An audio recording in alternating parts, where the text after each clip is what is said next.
Assalamu alaykum, hörmətli televizor көрgüçülər. Yaxşımsızlar? Dünya Uğur Qurultayı Tor televiziyasının günlük xəbərlər proqramısıga həmminglar xoş gəlibsizlər. Mən İftixar Abdurşid. Bugün seyşənbə. Hörmətli görürmənlər, tövəndə diqqətinizlər günlük xəbərlər proqramımızın təfsilatıda bolsun.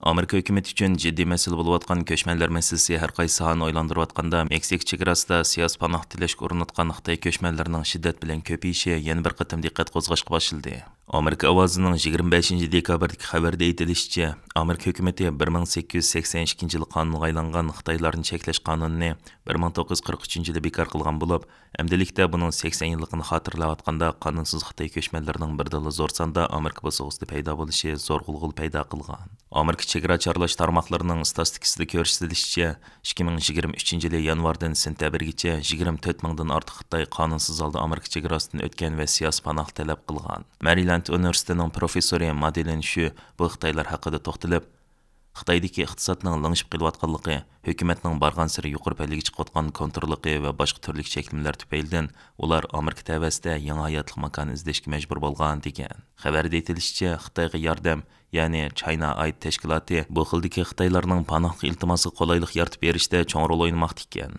Holbuki muhojiratga Uyg'urlar orasida buncha zo'r sondagi Xitoylarning shuncha zo'r iqtisodiy chiqimning hodisidan chiqib, ashunchalar uzun yo'llarni besib keladish haqida turli gumonlar o'tirg'i chiqayotganligi ma'lum.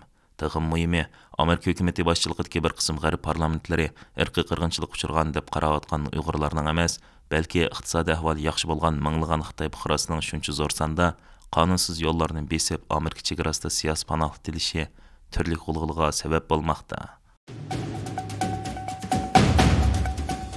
Uyg'urlarga yurgizilayotgan qirg'inchilikning eng muhim qismlaridan biri majburiy emgak bo'lib, mush sababdan buni cheklashga doir bir qator tadbirlar va qonunlar o'tirg'i chiqqan edi.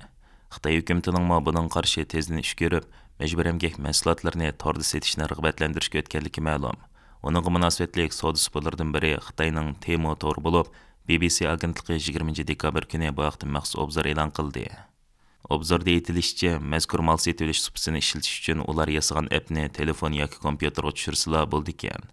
Xaridorlar uningdan foydalanib kiyim-kechak, o'yinchoq va boshqa turmushga kerakli buyumlarning hammasini degidek Xitoydagi mal egalaridan bevosita sotib oladi ekan. Temoning boshqa mal sotilish supalaridan eng chong farqi uningdagi tovarlarning bahosi va avatish haqqi favqulodda arzon ekan.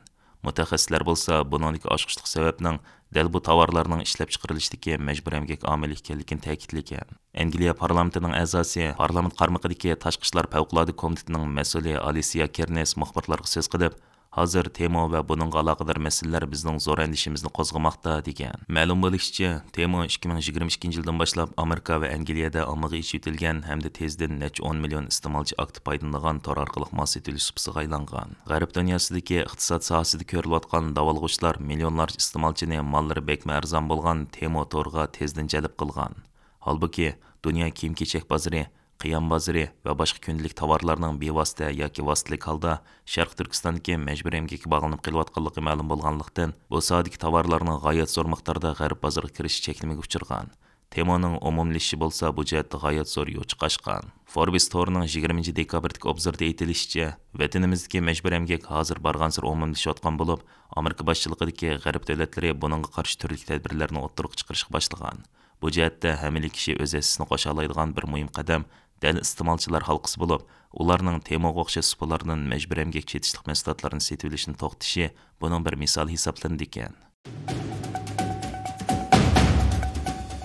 Xitoy buningdan oz kam 60 yil avval o'zining tunji atom bombasini portlatgan va 1996 yili yadro sinoqlarini to'xtatquchi bo'lgan oraliqda oz kam 45 qatim yadro sinoq qilgan Lopnor yadro sinoq bazasini xufiyan holda qayta qurishga boshlagan. Lopnor yadro sinoq bazasidagi qayta qurishga oid o'zgarishlar Amerika Davlat Mudofaa Ministerligi Boshliq Jug'rofiyasi istixborot idorasining sobiq analizchisi, Xitoy yadro programmasi va sun'iy amra charlash mutaxassisi Rene Babiaris tayyorlagan bir dokladda oshkorlangan. New York vaqti gazetining 21 dekabr e'lon qilingan bu vaqtdagi cho'ng hajmlik maqolasida Rene Babiarisning yangi tadqiqot doklati tafsili tonishtirildi.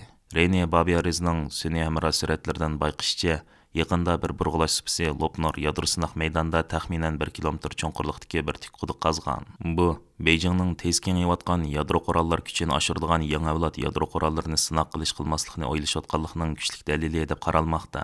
Ilgari Amerika hukumati va mustaqil mutaxassislar Lopnor koni yadro sinoq bazasiga qarta mujmal andishlarni o'tirib qo'yib kelgan bo'lsa-mu, Xitoyning mazkur yadro sinoq bazasida yangi quduqlarni burg'ilganligi, shuning bilan bir vaqtda mazkur sinoq maydonida yuzlagan yangilash va kengaytish qurilishlarining ilib berilganligi ma'lum bo'lgan. Qayd qilinishicha, yangi burg'ulangan bu quduqlar dahshatli yadroliq portlashdan kelib chiqqan ajallik radiatsiya o't yolqinlarini kontrol qilishga ishlatildi ekan. Bu joydagi Ushshaqdal Xitoy hukumatining yadro sinoq maydonining orqa bazasi bo'lib, 3 kvadrat kilometrlik mazkur baza nurg'un bino va texnikalik aslarlardan tashkil topgan. Xitoyning mazkur yadro sinoq bazasida qayta qurilish qilayotganligi va uning yadro sinoq qilishga tayyorlik qilayotgan bo'lishi mumkinligi haqidagi xabarlar Uyg'ur tashkilotlarini beyaram qilmoqda. Ular bu bazdagi 30 necha yillik yadro sinoqlarida tarqalgan og'ir radiatsiyaning atrofdagi muhit va Uyg'ur aholilarining salomatligiga og'ir buzg'unchilik ilib kelganligi, shuningdek Uyg'urlarda har xil rak kasallarining ko'payishiga sabab bo'lganligini qayd qilib kelmoqda.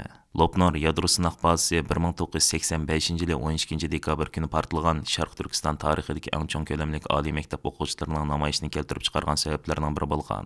Ayni vaqtda o'quvchilar Lopnor yadro sinoq bazasini taqash va yadro sinoqining ziyonkashligiga uchraguvchilarni davolashni talab qilgan bo'lsa-mu, ammo yadro sinoqlarining yerli xalqlarga ziyon elib kelganligi inkor qilingan. Xitoy hukumati 1996-yili yadro sinoqini to'xtatgan bo'lsa-mu, biroq yadro sinoq bazasi yana o'zining mavjudligini saqlab kelgan. Angliyada chiqadigan kundalik Cho'lpon gazetining 24 dekabrdagi xabariga qaraganda, yaqinqi bir necha haftada dunyo miqyosida COVID virusi qayta yamarayotgan bo'lib, JN1 tipli yangi virus insonlarni sarosimga salmoqda ekan. Xitoyda bo'lsa jasad ko'tarish o'rinlari 24 soat ishlashga boshlagan. Buningdan Xitoydagi COVID yuqumidan o'layotganlarning ko'payayotganligi ma'lum bo'lgan. Xabarda aytilishicha, oldin qayda JN1 tipli yangi virus butun dunyoda yamarashga boshlagan bo'lib, Angliya va Xitoyni o'z ichiga olgan nurg'un davlatlarga asosli virus bo'lib qolgan. Dunyo sog'liqlik tashkilotining eng yangi doklatiga asoslanganda, bu yangi tipdagi virus koronavirusning o'zligidan shakl o'zgartgan turi ekan. Dokladda mundaq deyilgan: yaqinqi bir necha haftada JN1 tipli virusning nurg'un davlatlarda bayqalganligi ham dunyo miqyosida yuqumlanuvchilarning tez ko'payayotganligi ma'lum qilindi.